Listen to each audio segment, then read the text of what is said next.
zona de Scoumini, la zona posterior de la base del cerebro, por así decirlo, ¿no? La zona del cerebro. Entonces es muy importante recalcar esa necesidad de evaluación de la discapacidad. Y yo, insisto, como médico rehabilitador, considero que la rehabilitación es la especialidad por excelencia relacionada con la discapacidad, ¿no? Con las interacciones de funcionamiento normal. Y sí que es una cosa que es muy importante, ¿no? Que la fibromialgia se pueda clasificar y verificar de alguna forma, ¿no? Porque ahora mismo es muy complicado poder establecerlo. Sí me parece otra cosa importante. Simplemente era un inciso respecto a lo que se ha comentado, ¿no? Bueno, yo voy a hablar de algunos conceptos que voy a procurar ser, a pesar de lo que ponga ahí, lo más explícito y sencillo posible para que puedan entender lo que quiero decir. Cualquier duda que surja, por favor, levantar la mano e interrumpir para que vayan contestando. Es el objetivo de esto que voy a hacer yo ahora. Pues lo que yo voy a hablar ahora mismo es de cómo se trata el dolor desde la medicina tradicional china, ¿no? Lógicamente vamos a indicar esto con la implicación del tratamiento occidental con el tratamiento oriental, ¿no? Yo como médico tengo una formación que me ha requerido 10 años y esa no lo puedo dejar atrás en ayudarme de ello, pero sí que se puede complementar muy bien con la acupuntura. Yo hablo de acupuntura médica generalmente porque me parece importante que el tratamiento de acupuntura esté controlado por un médico, porque ahora veremos que hay muchísimos factores que se van a modificar en el cuerpo y que tienen una trascendencia, en muchos casos, vital para la persona, que implican modificaciones de medicaciones. Por eso la acupuntura médica, porque las medicaciones analgésicas que toman, por ejemplo, la pregabalina o el inflamador, se pueden ir modificando en función de que se haga un tratamiento con acupuntura. Por eso la acupuntura médica, ¿no? Porque implica no solamente ver el diagnóstico chino, que está muy bien, que es una cosa interesante, sino el diagnóstico occidental, tener ambas partes para con ambas partes conjugarlas en el tratamiento más eficaz, ¿no? Por eso hablo siempre de conjugar ambas técnicas. Bueno,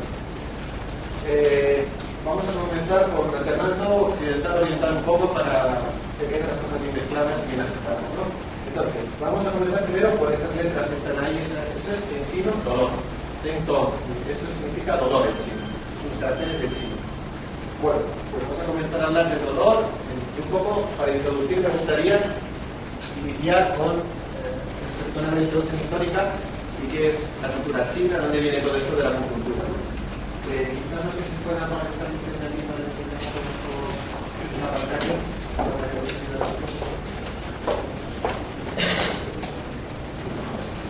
Bueno, pues lo primero es la enorme extensión de China y también la enorme historia que tiene detrás. Sobre todo vamos a ver unas ventajas que tiene respecto al occidente, ¿no? Su concepción y todas las ideas que se han planteado. Vamos a ir un poco de una etapa antigua que vamos inspirando hacia atrás, ¿no? Cosas que nos puedan sonar Confucio, es algo que nos suena a todos, ¿no? Bueno, sobre todo, el Confucio se considera casi como en los niveles de Confucio se considera casi como una religión, ¿no? Pero su idea inicial no era crear una religión. Estamos hablando del año 541 a 469 a.C. Estamos con los 2500 años antes de donde estamos sentados ahora mismo, ¿no? Para ubicarnos históricamente en el tiempo. Vamos a comenzar 2500 años respecto a ahora.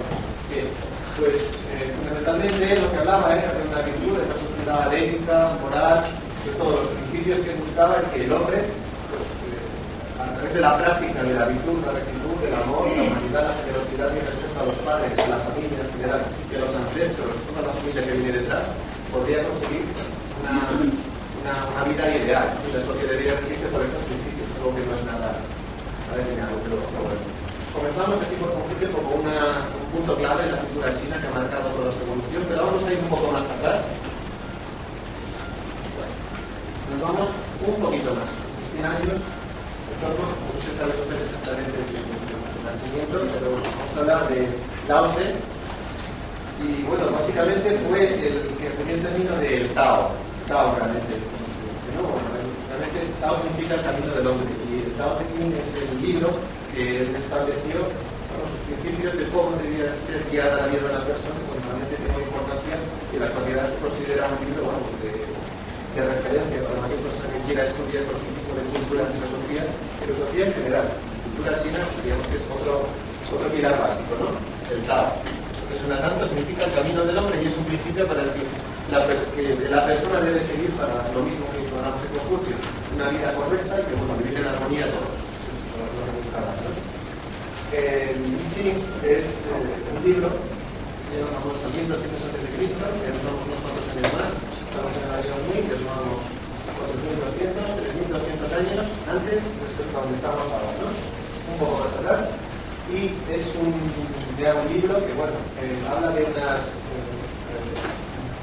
un libro fundamental, así, sería como ya lo que va a sentar todas las bases de toda la cultura china ya hasta la actualidad, ¿no? En la medicina, en el arte, en la arquitectura, en la música, en todo. Y bueno, fue escrito, se considera por Zhou Wenhuan, que fue el fundador de la dinastía Zhou, ¿no? Entonces se atribuye a él la creación de este libro, que es un libro donde, insisto, a base de estos dibujitos que se han puesto sellados, que no se ven bien, que son los hexagramas, son unas combinaciones, y a través de esas combinaciones realmente tiene un carácter un poco esotérico, ¿no? Un libro con un lenguaje muy abstracto y demás, pero a través de este libro, digamos, se genera toda la cultura china que conocemos actualmente, la cultura actual, ¿no? Es, digamos, la base, este libro belísimo. Y ahora sí ya vamos a un texto que nos vamos bastante más atrás, 2.500 años, ¿listo? Nos vamos, estamos hablando ya de unos cuantos años atrás, ¿no? Bien, pues vamos a hablar entonces, bueno, realmente no se sabe si es un personaje real o no, es más bien un personaje que suena a legendario chino, se puede decir, más correcto. Y un héroe, se supone que es el ancestro de todos los chinos, Han. La cultura Han sería la parte predominante, ¿no? Digamos, por así, el linaje que ocuparía la mayor parte de China. Que diría, bueno, excepto la zona tibetana que quedaría a la izquierda en el mapa que vimos antes, toda la zona derecha, estaríamos hablando de la parte del linaje Han. Sería la parte más importante, ¿no? De la población china, de los millones de chinos que son. Entonces, se considera que es el ancestro primigenio primero de toda la rama Han, ¿no? Bueno, es un poco curiosa la historia de cómo fue concebido, un poco mitológico, lógicamente, estamos hablando de una época bastante antigua. Y lo más importante que podemos decir del emperador amarillo es la elaboración de un texto, que es el libro de la base de la medicina tradicional china. Cuento todo este rollo histórico para que podamos ubicar en que esto tiene una base que viene de muchísimos años atrás. Bueno, entonces, el canon de la medicina tradicional china tiene muchos nombres, ¿no?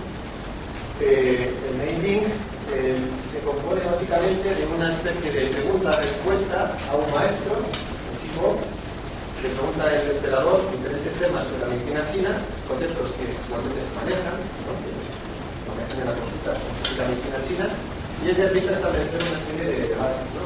Por ejemplo, cuando se tratan de decía que le pregunta el emperador al maestro chino, le pregunta, bueno, y cuando hay ¿qué hay que hacer cuando hay debilidad en las cuatro extremidades y la persona va perdiendo la fuerza de las cuatro extremidades? Hay enfermedades actualmente que provocan eso. Podemos hablar, por ejemplo, de la distrofia muscular, la distrofia muscular B, que es la muscular reducida, se tratan con el principio que voy a decir ahora. El médico le responde al emperador, le dice que esas enfermedades hay que tratarlas a través del bazo, porque el bazo es el que nutre los músculos, ¿no? Entonces, es cierto, cuando tienes que tratar una distrofia muscular a través de la acupuntura, tienes que hacerlo a través de que algo le ocurre al bazo, ¿no? Bueno, pues este es un texto base para la medicina tradicional china. Insisto que desde aquí, desde donde se parte para todos los planteamientos que pueda haber en la medicina tradicional china. Estamos hablando muchos años antes, ¿no? De donde estamos situados ahora. Y otra cosa es que los primeros diagramas donde aparecen los puntos de acupuntura no se han modificado, que es otra cosa llamativa.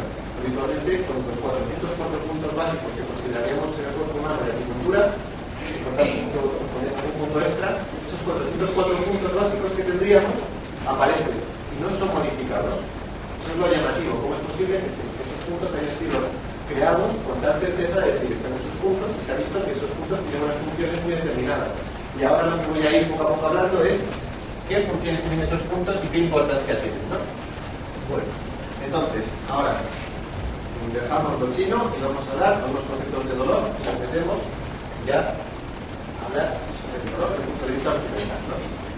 Bueno, la definición de dolor, espero que vamos a esto y voy a pasar un poco rápido el problema, ¿no? Los tipos de dolor, agudo crónico, central periférico, extensión periférico, neuropático, hay muchos tipos de dolor. Pero vamos a ir pasando porque realmente creo que esto ya se lo he dicho, lo conocerán.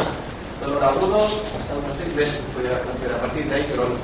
Pues en la fibromialgia no te la metemos dentro de la categoría de dolor crónico, pero con algunas particularidades más que ahora veremos, ¿no? En cuanto a las estructuras anatómicas, que voy a referir a ello, vamos a intentar hacer de la forma más sencilla posible para que sea entendible.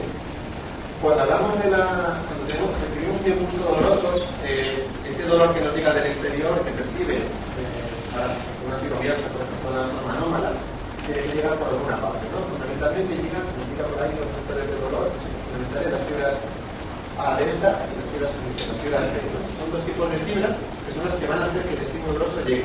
Primero doy un golpe aquí en la mesa y el primer estímulo doloroso que le da esos durísimos pinchos inmediatamente me hace respirar muy rápido la mano y es un dolor muy intenso, agudo, que llega en el primer momento. Esa es de las fibras A delta, que son las primeras que mandan el impulso al cerebro de te has dado un golpe y te has pinchado.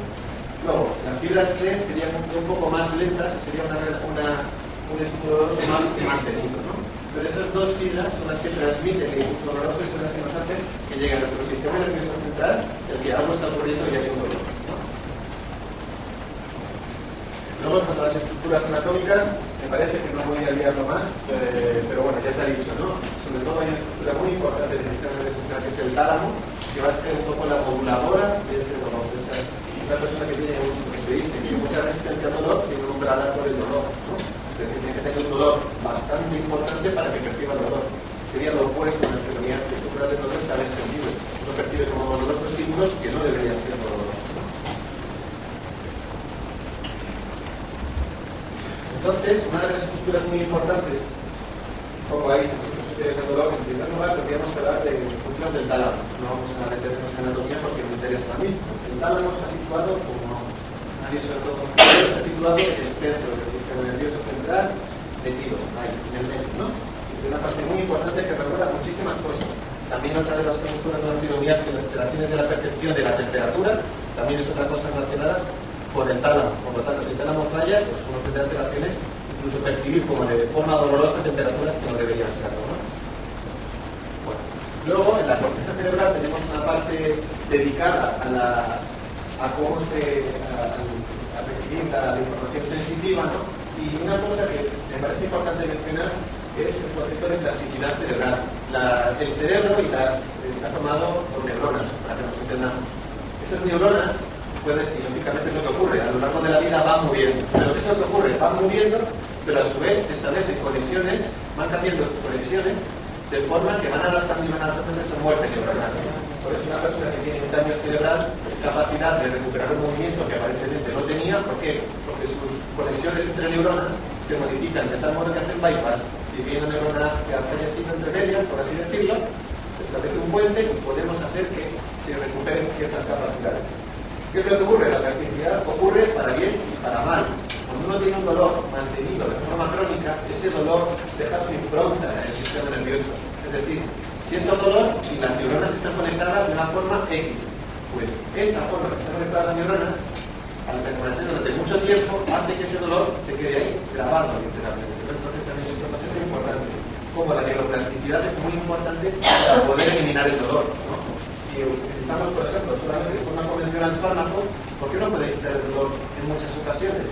Porque el concepto de neuroplasticidad es muy complicado por alcanzar solamente con una pastilla, ¿no? Se quita el dolor, pero hace falta algo más para poder alcanzar esa plasticidad que buscamos, ¿no? Cualquier cosa que estuviera en este lugar.